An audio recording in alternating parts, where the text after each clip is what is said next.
Yeah. It's 400, sorry, what was it? Basically 402. 405. Want a guide? It's 20% off today. What we do here is go back.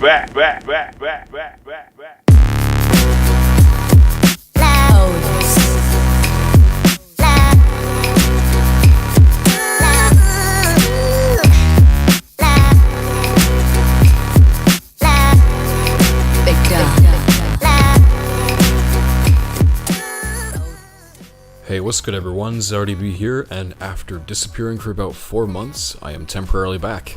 And what better way to do it around this time than with a very quick Switch unboxing. Also, apologies for the weird sketchy environment. I only have my DSLR and tripod with me, so hopefully that all works. I'm going to try and just blaze right through it here, so without further ado, let's get started. First off, we have the box itself. Glancing at really quick, it shows what the console looks like, obviously, and on the side it shows how it can be used in different ways here. That's pretty interesting, but I think it'll be more interesting when we actually get into it.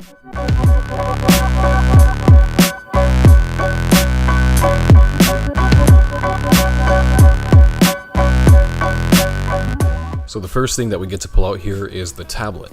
This is almost like an iPad in a way, as it's pretty decently sized for console gaming on the go, probably being the most emphasized functionality that Nintendo presented in things like their directs and advertisements. This thing displays the software in 720p, but when docked for use with the TV, it'll put out 1080p quality through an HDMI cable. This thing also has a USB-C port, which allows for users to charge it up with USB-C cables. A convenient feature is the built-in kickstand, which will make it super easy to get an appropriate angle if you or a bunch of friends want to play on the tablet using a flat surface.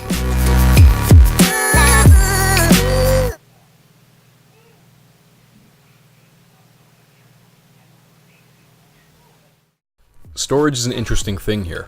The system has 32 gigabytes built in, but there's a micro SD card slot that allows for users to add extra storage, more specifically up to an additional 2 terabytes. This is where you would put the new tiny game cartridges. Personally, I won't be using this as I'm a digital download kind of person, but it's pretty neat regardless. It also has a headphone jack. Unlike the iPhone 7, you can plug in your earbuds or headphones into the tablet. Nice and easy. Finally, there's the battery life of the tablet when not docked.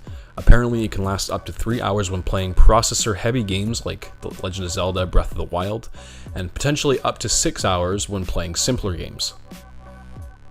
Next in the box, we have the Joy-Cons. These are 2 controllers that act as either separate or act as one based on the game that you are playing. They can snap onto the sides of the tablet. They can also snap onto the Joy-Con grip to form a more traditional controller system. The Joy-Cons themselves have quite a lot of buttons, not only on the front but on the outer and inner sides.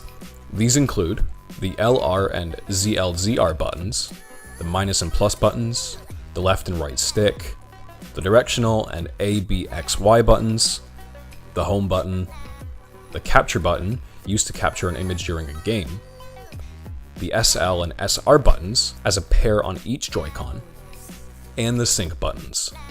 Each Joy-Con also features a row of LED lights, which signifies which player has been assigned to the controller when playing multiplayer games.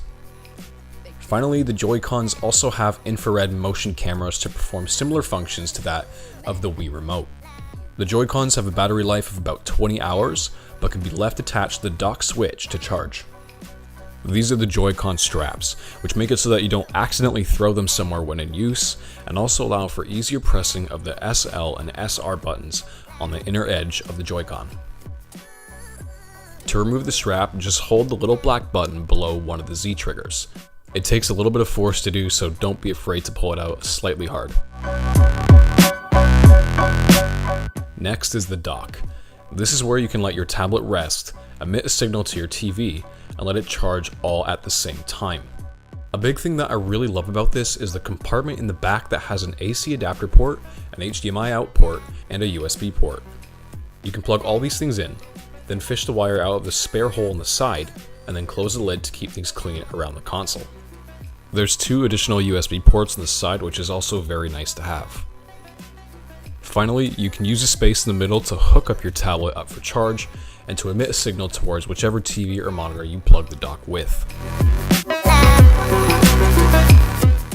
We also get an HDMI cable, which is obviously the best thing in the box. And then there's the AC adapter with the USB-C end, which is always nice to have. Next is the health and safety information. This is one of the best things in the box, and I knew exactly what I was going to do as soon as I saw it. So that's it for the Switch, so now we're going to move on to the Switch Pro controller.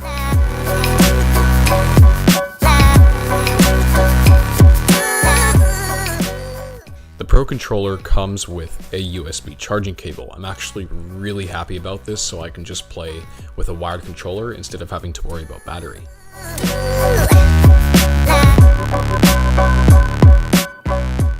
And this is it, the Pro controller itself. One of the things I was excited about was how it would feel when holding it. I heard a lot of positive things from people who had a chance to hold it before the Switch was actually launched, and I gotta say that they weren't lying whatsoever. It feels amazing. Like it just molds around your hands perfectly. I'm going to be using this for games such as Splatoon 2, which will be having test fires really soon and will be releasing during the summer. It almost feels like holding my Xbox One controller, which I also find pretty comfortable to hold. You can use this when the console is in TV or tablet mode, and the button scheme itself consists of the same buttons that the Joy-Cons possess, the only differences being a singular pad for the directional buttons, and lack of the extra SR and SL buttons. Also a quick shout out to my local EB Games clerk who hooked me up with an extra few goodies, such as this Switch pin, a Zelda pin, and a Breath of the Wild poster. I'll leave the unboxing video at that. Here's a bit of B-roll for you to enjoy, but other than that, I hope you all manage to get one yourselves, and enjoy all the games available right now and all the upcoming titles. I'll see you all in the next video.